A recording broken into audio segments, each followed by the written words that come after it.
2, 1. Welcome to Hungry Hip Hop Potluck Style Reviews, where we dish out the freshest takes on what these artists are serving up. We're looking for the spiciest bars, vibes, and production in order to expand our palettes and diversify our playlist. Yeah, thanks, Mark. So today we're taking a look at the album Everything by Kota the Friend. A little background on Kota before we jump in. I'll start by saying he is a 27-year-old from Brooklyn, New York. He originally came out with his first album titled Anything in 2018, and then moved on to the album Photo in 2019, and then now this album we're reviewing today, Everything. Kota's someone who's always out here grinding, always experimenting in different genres. So as you listen to the samples that are used, especially the jazz guitar, the brass, and the drums have a lot of trap influence, jazz style drums as well. You can see how that Brooklyn jazz sound really pours into this album, and it was one thing that I really appreciated. I really enjoyed listening to this album a lot. Like I was saying, the jazz production I really dug, and especially with the riots and protests going on, I was able to use this album to zone out a little bit and feel like I was back kind of in summers past. I think Kota does a great job of building kind of a summer nostalgia for not just where he was at during times, but really I felt I was taken back to my summers in Santa Cruz and about where I live. So this album really brought me back in a way that I wouldn't think an album coming out in 2020 could. A little bit of criticism, though. I felt this wasn't my favorite album in the world. It definitely has a strong vibe, but towards the end, I noticed that, all right, this is starting to feel a little similar. So definitely not one that I'm going to be listening to all the way through a ton, but definitely one that I'll be throwing on playlists and just generally an enjoyable time. Juan, what did you think of this? So for me, I wasn't feeling this album. I enjoyed the instrumentals for the most part. I thought his flow was okay. And it took me a few listens to really understand what I didn't like about this project. Mm-hmm. But as I kept listening to it, his lyrics kept standing out to me. In particular, his lyrics focusing on positivity. Alan, you brought up that in light of everything that's going on around us, this was a great album to take you out of that. And for me, it was a little bit different. It felt like I couldn't help but focus more on everything going on as I listened to it, because his lyrics focus so much on positivity, but he does so in a way that I feel like assumes a really simplified world where a positive attitude and hard work will get you anywhere. Those types of lyrics keep coming up throughout the album. And I just kept being faced with how untrue that is. And so it just felt like this sugary, basic message that does nothing for me. That's a good point. I neglected to mention in my intro that Kota is an independent artist. So I get the vibe when he's talking about working hard and making your way through organic means is referring to his come up in the music industry. Mm-hmm. But I definitely can empathize when you say that it feels a little tone deaf if you kind of have a negative reading of that. I went in approaching like I want to feel positive from this album, but I know that suspending disbelief like that is different for everyone. Yeah. Mark, what did you think generally about the album? So generally, I liked it. From the very first song, was it Summer House? I think it is, or Summertime, whatever. From that very first track, I was very much enjoying it. He actually reminds me of this other artist I listened to, Heroin Father, who makes like very like weird like bubblegum like SoundCloud happy rap type shit. And by far, my favorite thing was the production. The production was so smooth. I was actually surprised when you told me he was from Brooklyn. I expected like this was a very California like summer. I think he even shouts out Long Beach in one song. Yeah, he has a song called Long Beach. Or a song called Long Beach. Yeah, like to me, it sounded like he could have made this album in a studio like on or near the beach. It has a very summertime feel to it. It's definitely a summer album. If this would have came out in December, I wouldn't know how to feel.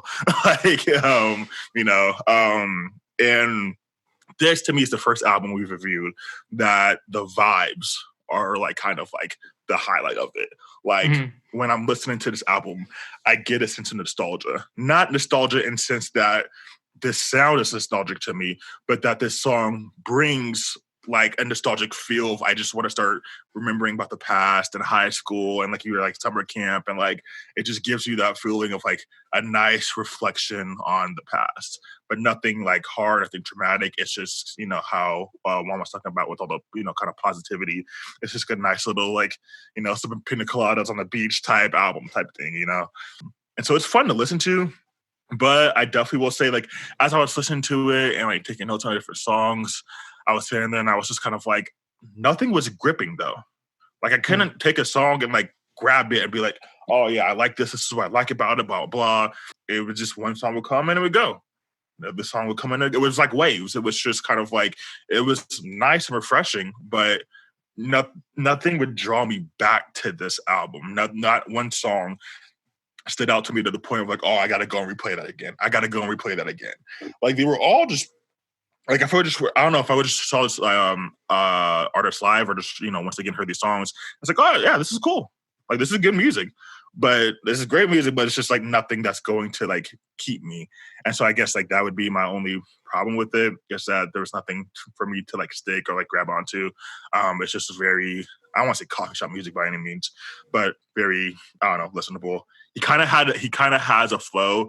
Like he has like that SoundCloud rap flow, especially he sounds like Made in Tokyo to me, but he's rapping over much smoother, a little bit jazzier beats. So that's what I thought. I thought that was really cool. Once again, just lyrically, there was nothing for me to grasp that I wanted to like, go back and listen to it again though. Yeah. Milo, what about you? Hi, this is Milo, live and in stereo. And I actually enjoy this album a lot. And I agree with a lot of what's being said. I also wasn't too big of a fan of like the extreme positivity. I've never been a fan of that kind of attitude of, I don't want to say, I just know too many people who lean too hard on that and aren't willing to even acknowledge like negative emotions. I'm not saying Kota does that. It's just the extreme positivity in the the extreme positivity in the album bothered me and reminded me of that kind of attitude. And I also felt like it was a little disingenuous because I feel like a lot of people say that, but when confronted with a violent situation or something, they react just like every other human being would, and they're not super zen and positive and trying to make peace in that situation. So at any rate, I love the production. Certain individuals on this podcast will be surprised to hear I actually listened to this album twice because it was such a listenable album. I was able to do that. I love the production, and it was very smooth, very chill, very easy to take in. It reminded me a lot of Mac Miller's style, like on Circles or Faces. Mm-hmm. Faces, yeah, so, no, real talk. So in that sense, even like one song, if we get to it later, even the way he was rapping and the way the music sounded reminded me of a particular song Mac Miller made. At any rate, yeah, I give this album 4 out of 5 stars.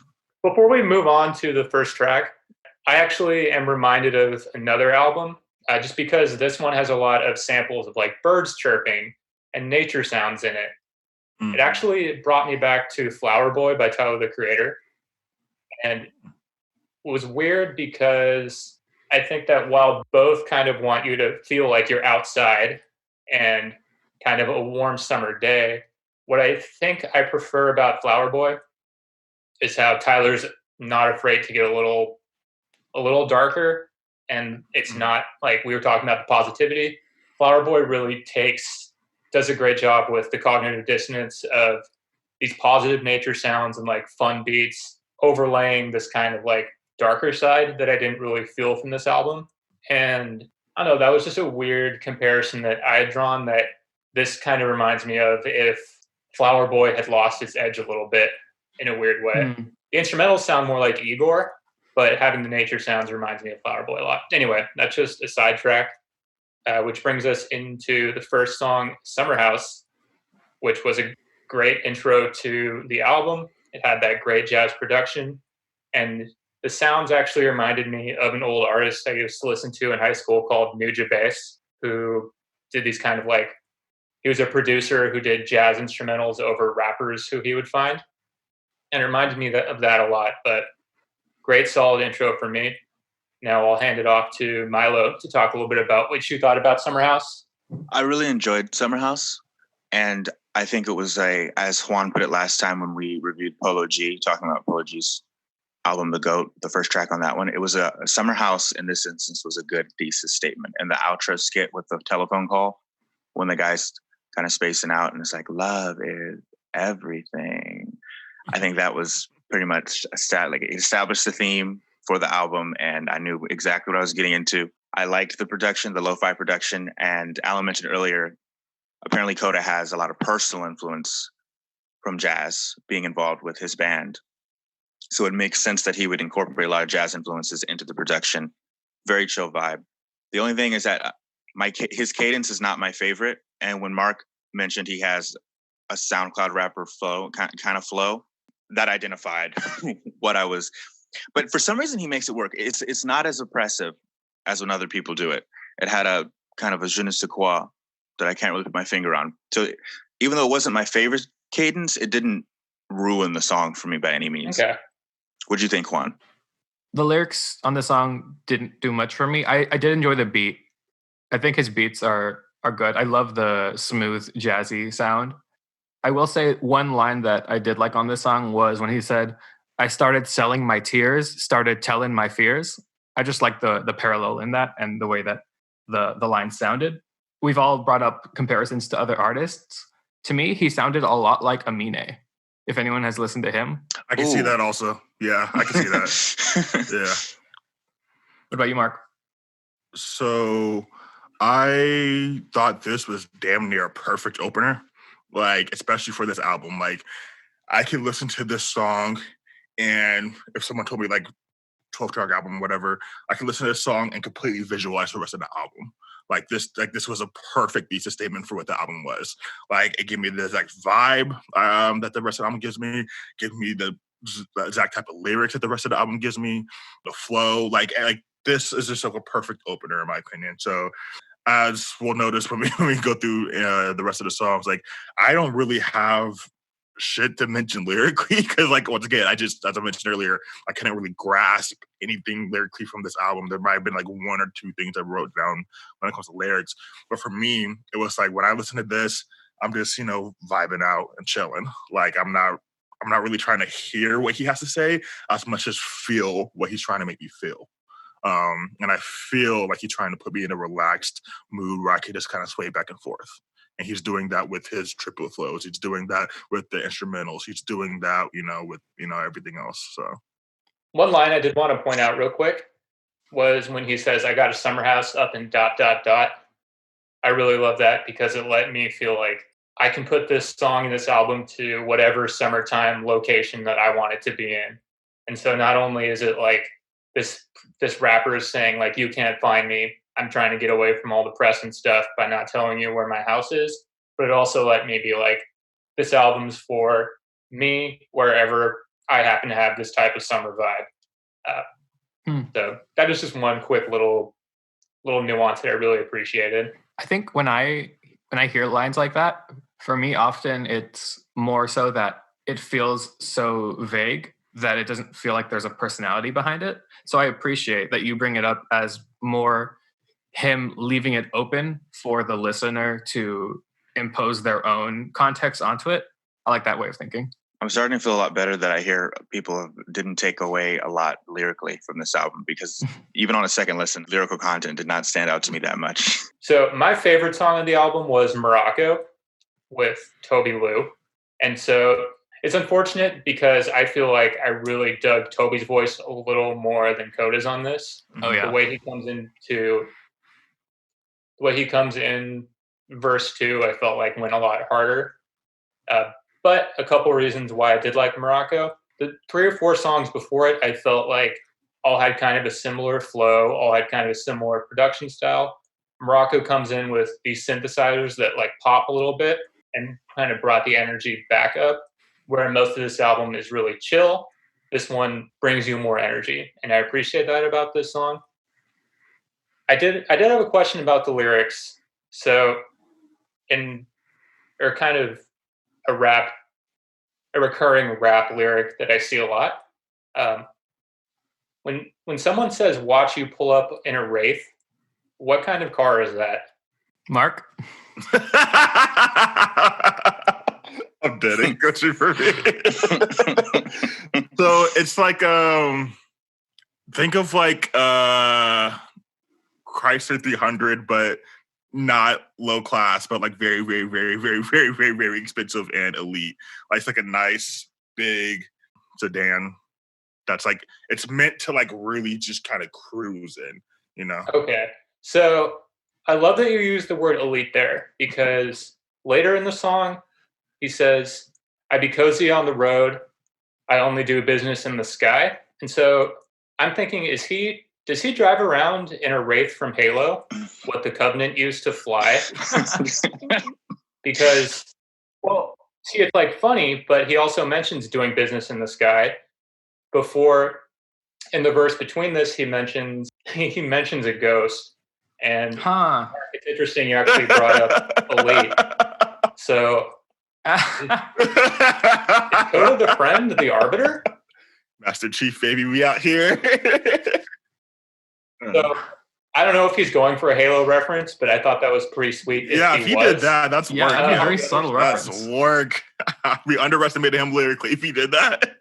Yeah, if he really is pulling up with the Wraith, that's pretty sweet.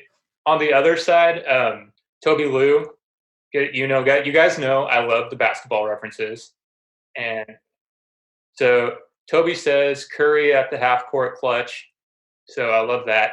But then he talks about smoking in the morning like Alonzo, which is cool, but how many more Alonzo morning lines can rap really milk with this guy's name?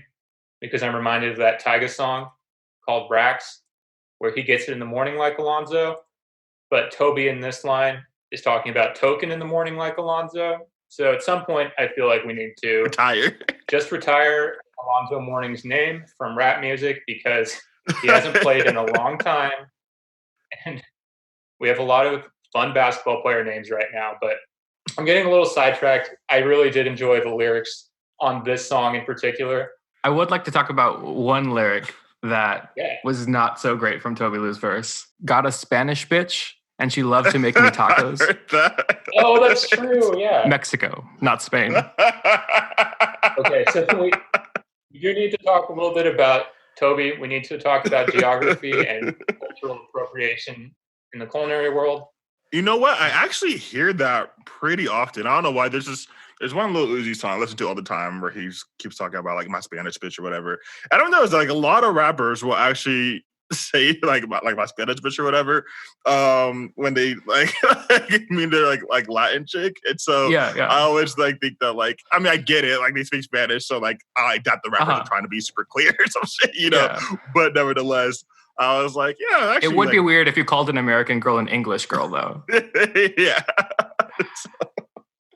So yeah, I mean it's weird. I don't know. It's a trend that started, and since it started, now I hear it like pretty often.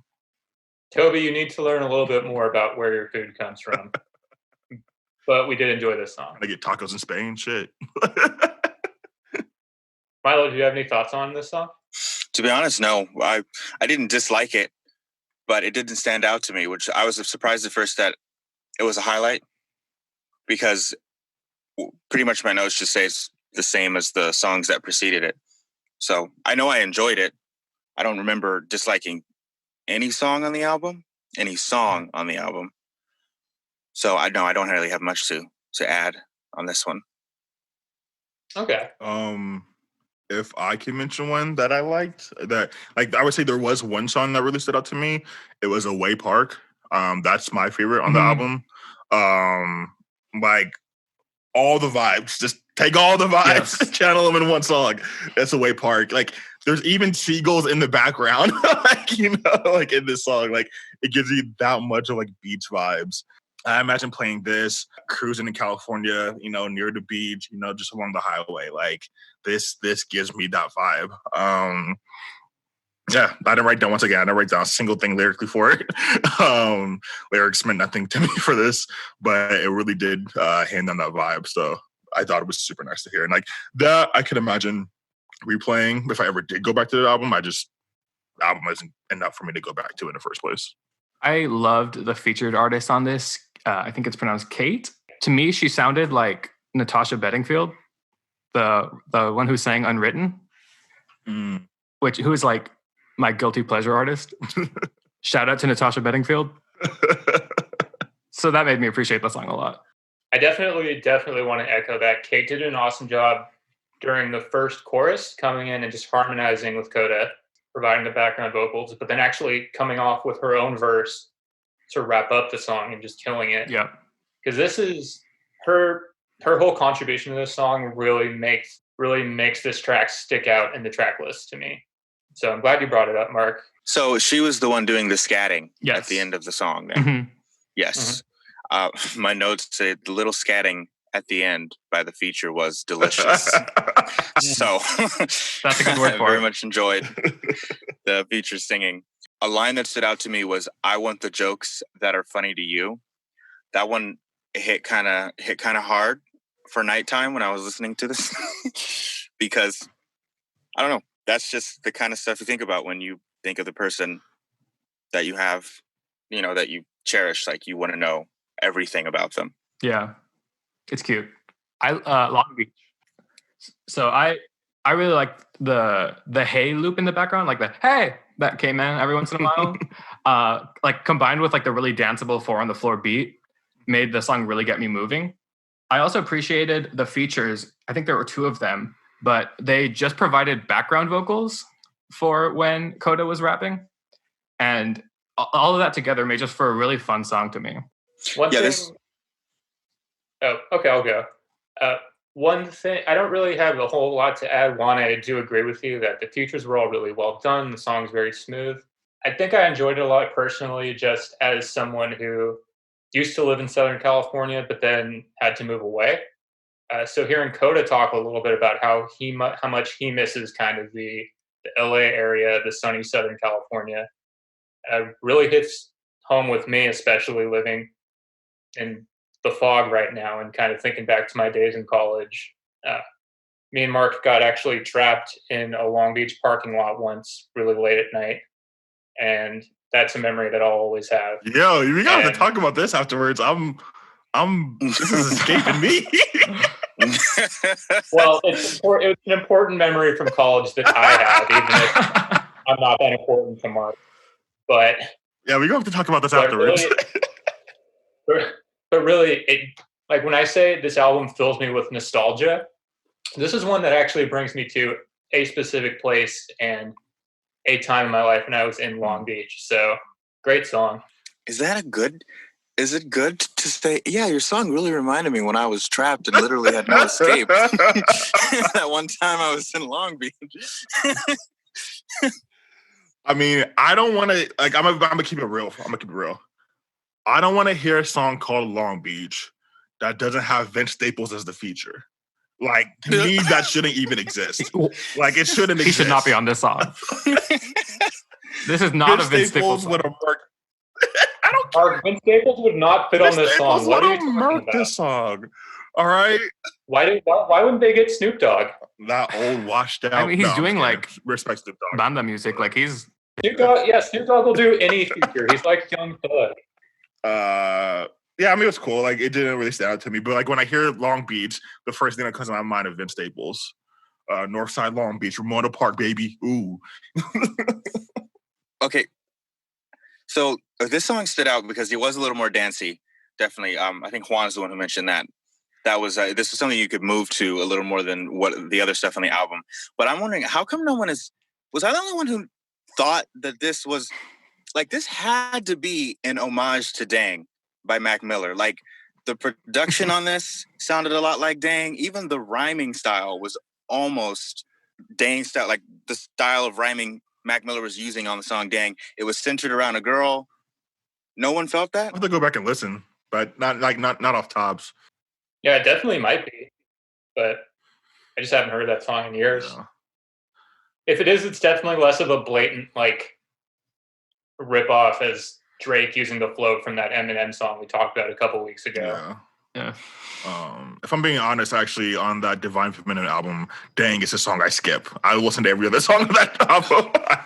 Wow. I don't like Anderson .Paak, bro. I'm sorry. I can't get on that whole What? wave. You don't like Anderson I don't fuck with Anderson .Paak, bro. Please just What? stop. I don't. Juan tried to get me on Anderson .Paak back when like the Compton album dropped. I remember that, and I was just like, I don't get it. He came out with more music. I don't get it. Until this day, I think he's talented, but I just don't. What get about it. that double XL freestyle? Oh my god! I took your mama to Yard House. I took her to Yard House. Oh shit! Designer on that shit was hilarious. And Dickie, shout out little Dickie, Young Dick.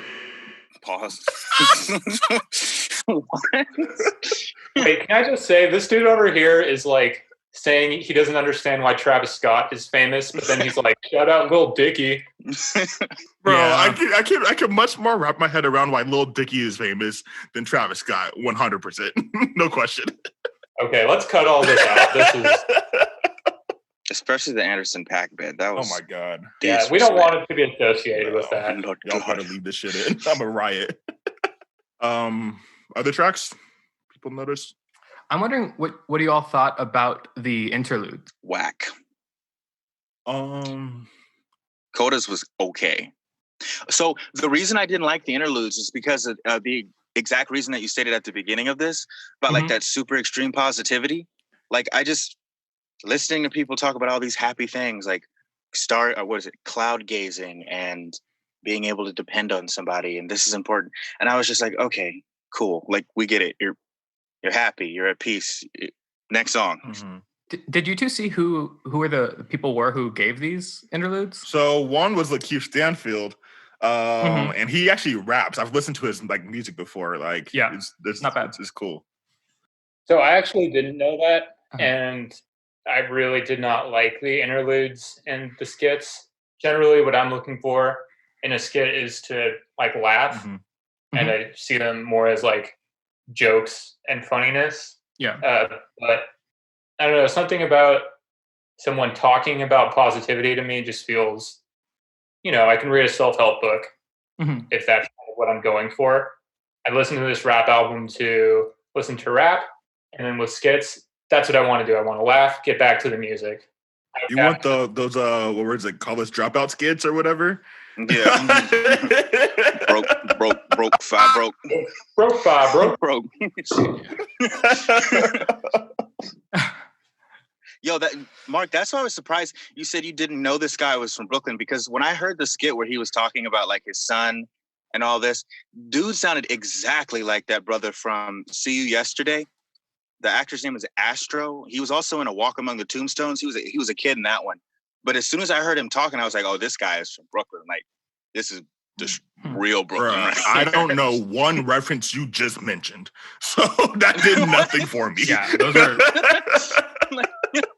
I don't know what those words are. You just moved your mouth, noises came out, and I kept just nodding my head, dog. The other artist on the interlude, or the other feature on the interlude, was Lupita Nyong'o, who was the lead actress in Us. Oh, I think it's Ngoyo. So he got two of the biggest new Black actors That's cool, on these interludes, which I thought was impressive. I didn't appreciate the actual substance of Lupita's interlude, and to me it felt like the other interlude, like the ideas being shared there were actually interesting and very like mystical and profound. Yeah. But in the context of the album and in light of the kind of messages that are scattered throughout, it felt kind of neutered.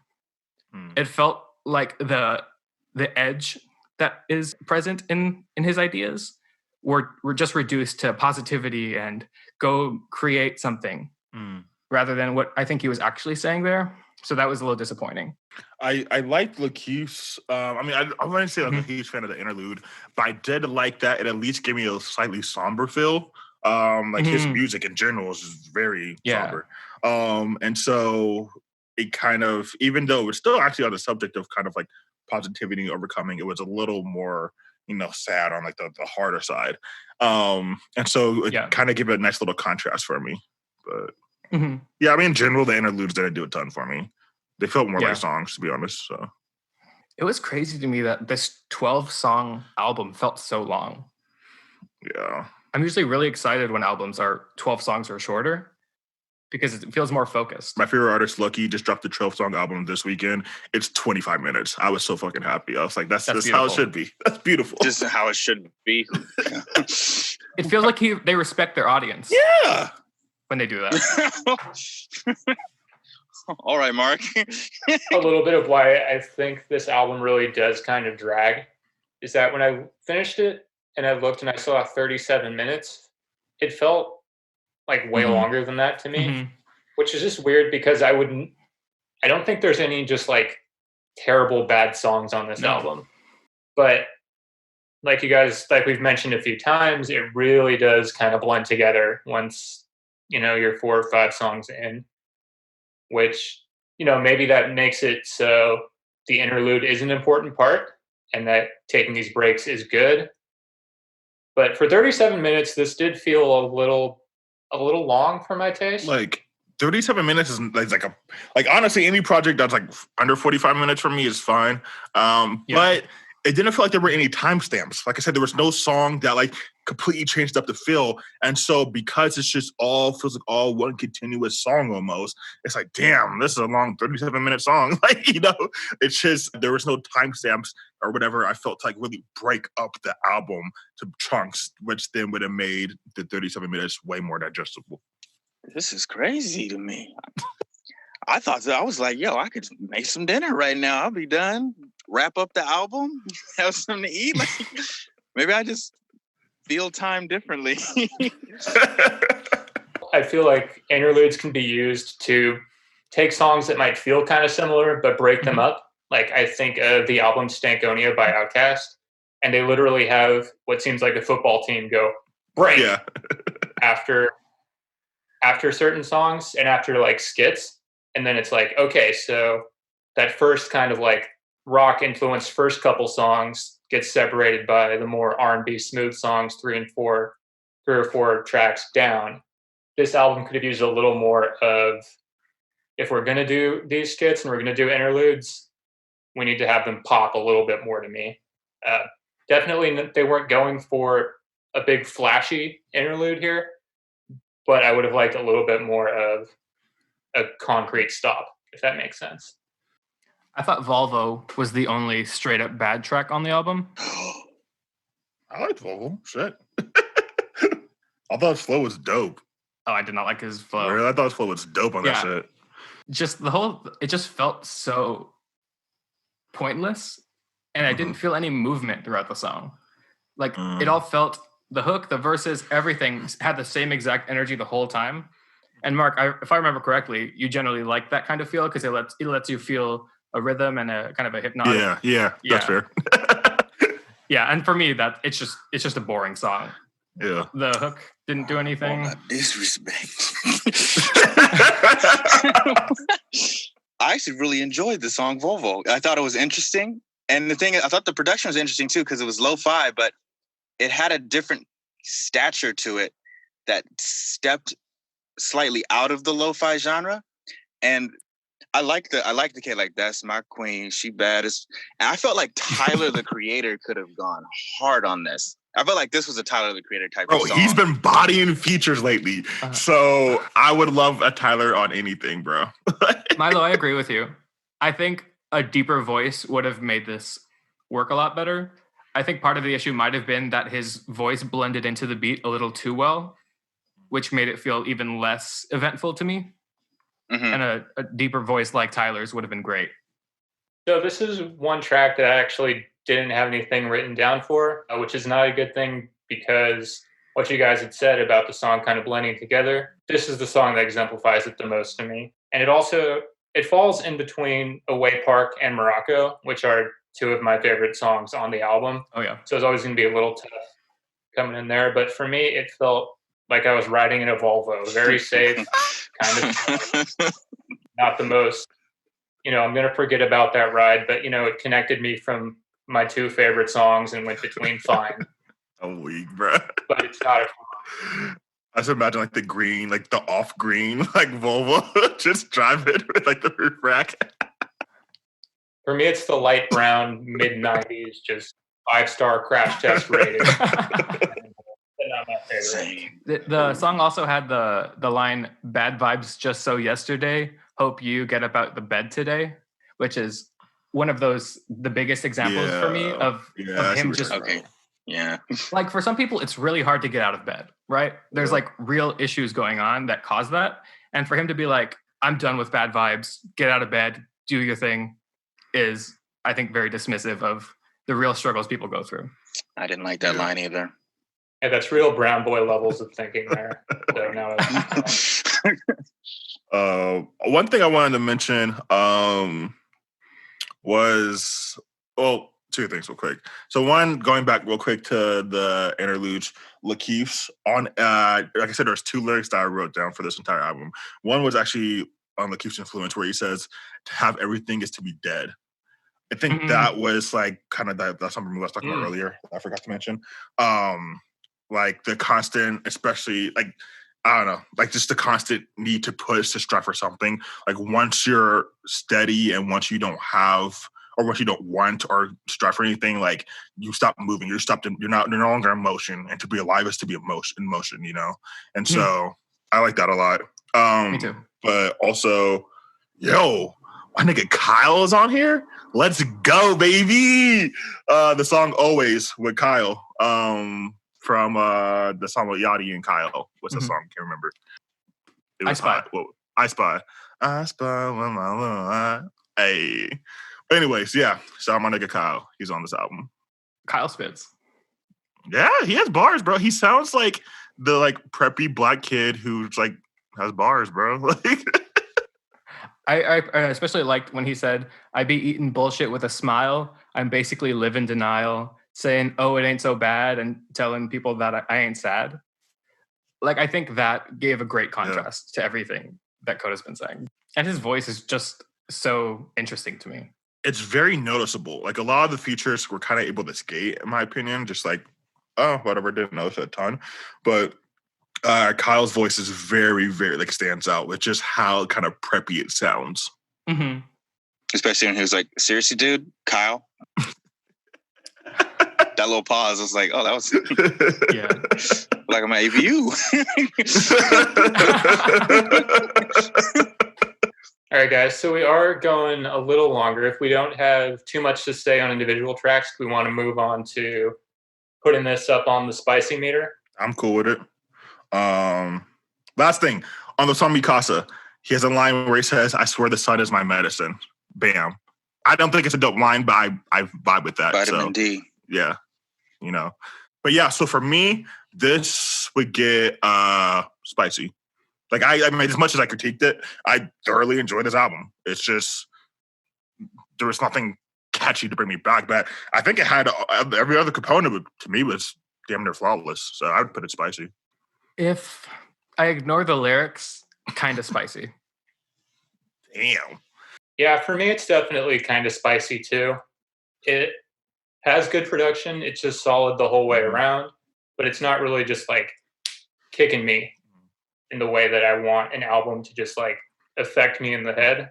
It's nice to listen to, so it's sort of a some spice where it's not uncomfortable, but it is, you know, at least I can eat it and feel like there is something happening. So some spice. I'd say it's spicy to give some perspective. Tabasco. Okay. I think this is the first spicy you've given out, right? I'm pretty sure. I think so. Can we call it the spiceometer? Ooh. That has to be a thing already, but I'm down. Yeah. Let's do it. Okay, so should we start suggesting songs for the playlist now? Yeah. Yeah. Great. For me, it's pretty easy. It's a summer house and then Away Park.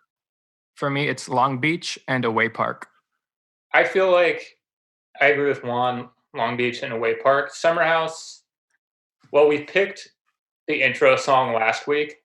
So as good as the thesis song that I think Summer House is, I would like to do one that's not just the first track on the album this week. So Away Park and Long Beach for me as well. Long Beach and Away Park. Fuck all y'all, bro. Nice. We don't want to just pick the first song off the album every week, trust right? me, most of the time, the first song is not the best song, but we just, the last two, or actually three, I guess, it just happened to be. But there was no best song off Mav's album. I thought there were, but I can't think of them, if that says anything. Unfortunately, to me, it does, but... The two are Long Beach and Away Park that we're adding. Yep, Long Beach and Away Park. Cool. So next week, we are going to be listening to an album that I'm very, very excited for. We're going to be doing Alfredo by Freddie Gibbs and Madlib, but not Madlib, by Freddie Gibbs, and produced by Alchemist. Milo, this is for you, dog, bro. Like, yeah, you had me at Alchemist. That was as soon as I heard Alchemist, I was like, oh, this is gonna be. As soon as I saw it, I was like, I'm a dope killer. Like, I'm ready for this. I'm ready for the drugs, bro. Let's do this. Guys, we're all excited. Stay safe out there. A lot going on in the country, but look out for you and yours and speak up. Later, guys. Bye. Ciao. Peace.